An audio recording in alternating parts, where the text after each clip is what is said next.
In this video, we will learn how to set up a Yamaha snare drum kit.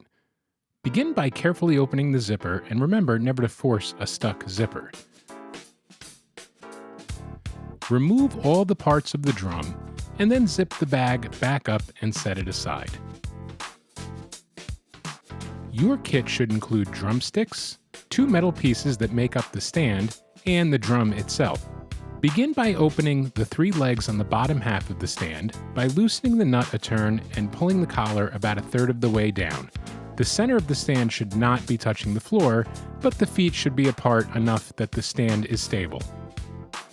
Next, take the top half of the stand, which is folded in half.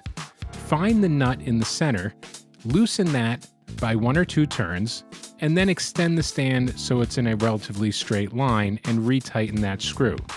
Now, this top half of the stand can be put into the bottom half of the stand. Be careful not to over-tighten or over-loosen any of the screws because you do not want to lose them. Next, you have to open the three arms which hold the snare drum in place. There is an adjustment screw underneath the three arms that adjust how far they open or close.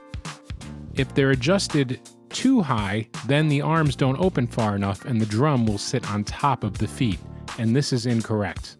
If you open the arms too wide by loosening the screw too much, then the drum will sit on the metal and create rattles and is also incorrect.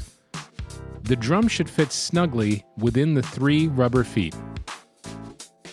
There is also a tilt mechanism which allows you to tilt the drum back and forth. As a beginner drummer playing with matched grip, you should keep the drum relatively flat.